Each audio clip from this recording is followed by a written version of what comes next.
Good morning, জয় Jagannath. Welcome back to my channel. আজকে হচ্ছে 31শে মে 2025 শনিবার। মা চলে গিয়েছে অপারেশনের জন্য।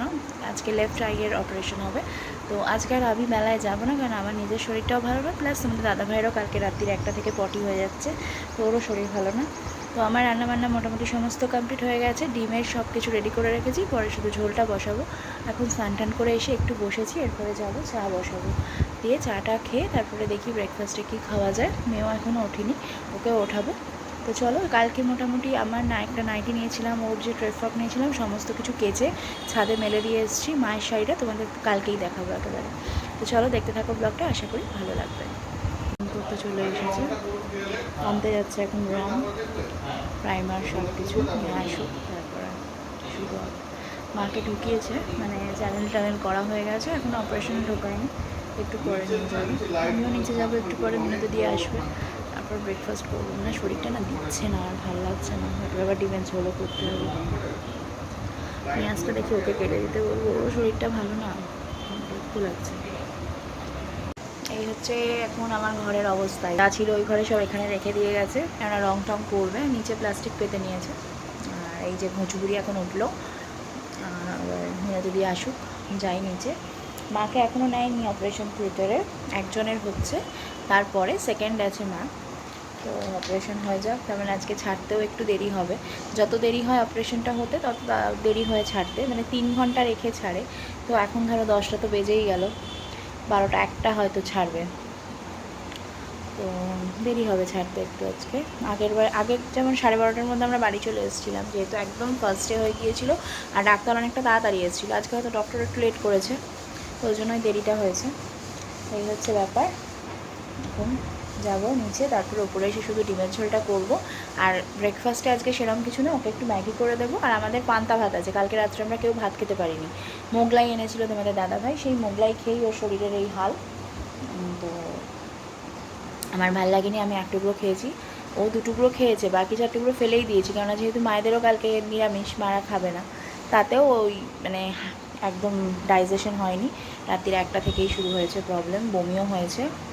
তো এখন গেছে আবার রং আনতে, তো ওকেই যেতে হবে সেই জন্য। তো ওই জন্য পান্তা ভাত আছে, ওকে বললাম তুমি শুধু নুন দিয়ে একটু লেবু দিয়ে চটকিয়ে খাও, পেটটা ঠান্ডা হবে। আর মিনতি দিয়ে কাজ করে যাক, তারপরে আমি একটু খাবো লঙ্কা দিয়ে।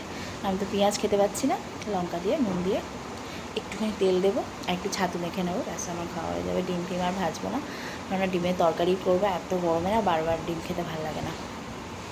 টিফিন করলাম তাহলে 11টা, নিজের সমস্ত কিছু গুছিয়ে রাখিয়ে, ঘর মুছে গেল, বাসন মেজে গেল, বাসন টাসন গুছিয়ে এসে টিফিন করলাম বেলা 11টা। এখন বসিয়েছি ডিমের ঝোল। ডিমের ঝোলটা হয়ে গেলে মেয়েকে স্নান করিয়ে আমিও আরেকবার স্নান টান করে এসে আমি একটু শোবো। কালকে রাত্রে আমার দাদাভাইও ঘুমোতে পারিনি, আর অতবার করে পাশে কেউ উঠতে যদি যায়, তা পাশে কিভাবে ঘুম হয় না, পাচ্ছি না। মায়ের আজকে অপারেশন হতে অনেক দেরি হচ্ছে, এখনও কোনো আপডেট পাইনি অপারেশন হয়েছে, ফোন করবে। এখন বাজে প্রায় 1:40, মায়েরা এখনও আসেনি, এই জাস্ট বেরোলো, গাড়ি বুক করে দিলাম, গাড়িতে উঠলো, অনেকটা দেরি হয়ে গেছে আজকে। তো তোমাদের দাদাভাই সকাল থেকে সেরকম কিছু খায়নি, ও শুধু একটু আলু দিয়ে আর আলু ভাজা করেছিলাম গোল গোল করে, ওই আলু ভাজা দিয়ে ভাত খেলো, আমিও খেয়ে নিয়েছি। দিয়ে এখন মায়েরা এলে গরম করে মায়েদের খেতে দেবো। আমার একটু খুব ঘুমের দরকার, কালকে সারা রাত যেমন ও শুতে পারেনি, আর বললাম না পাশাপাশি যদি কেউ ওঠে ওরকম বারবার করে শোয়া যায়, তো আমারও ঘুম হয়নি, একটুখানি আমাকে রেস্ট নিতে হবে। দিয়ে বিকেলে আমাকে ঘর পরিষ্কার করতে হবে, আজকেই রং কমপ্লিট হয়ে যাবে, আজকে আমাকে পুরো ঘর পরিষ্কার করতে হবে, হয়ে যাক তারপরে তোমাদের তো দেখাবোই। তো চলো, আপাতত মায়েরা আসুক। এতক্ষণ ধরো ওখানে না খেতে সেরকম টিফিন টিফিন কিছু দেয় না, এতগুলো টাকা নেয় ঠিক কথাই, কিন্তু টিফিন বলতে শুধুমাত্র একটা ওই লেমন টি টাইপের একটা টি দেয়। এবার আমাদের দিয়েছিল লেমন টি, পেশেন্টকে কী দেয় জানি না, বাট লিকার চা, আর সাথে দেয় 2টো ক্রিম কেকের বিস্কিট। এবারে এখন নেমে ওখান থেকে নেমে নিচে একটা ক্যাফেটেরিয়া আছে, ওখানে কফি খেয়েছে, তো আসুক, একটু না বসেও তো খেতে পারবে না, একটু রেস্ট নিক, তারপরে খেতে দিয়ে দেবো। এখন বাজে 7:30, এখন একটু মুড়ি খাচ্ছি। ঘর দোর সব পরিষ্কার করলাম, এখন এখানে বালতি রয়েছে, নিট অ্যান্ড ক্লিন পরিষ্কার, ওই ঘর পুরো মুছলাম, এখানে যে ইয়েটা ছিল সেটা ওয়ার্ড্রোবটা ওখানে দিলাম, এসব করে এসে একটু বসে মুড়ি খাচ্ছি। এবার বিছানার বেড কাভার চেঞ্জ করে আমি যাব স্নানে। বৃষ্টি পড়ছে বাইরে, পরে আমি ওই ঘরটা গিয়ে তোমাদের দেখাচ্ছি, ফ্রেশ হয়ে আসি তারপরে দেখাচ্ছি। চলো ঘরটা তো তোমাদের দেখালামই, কেমন হয়েছে জানিও।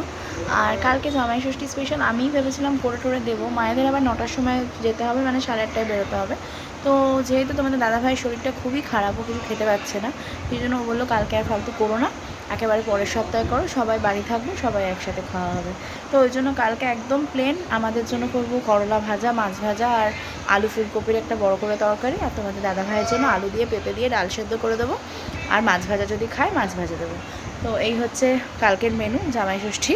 তো চলো ব্লগটা আজকে এখানেই শেষ করছি, নতুন ব্লগ নিয়ে খুব তাড়াতাড়ি আসছি, ততক্ষণ সবাই খুব ভালো থেকো, সুস্থ থেকো, সাবধানে থেকো।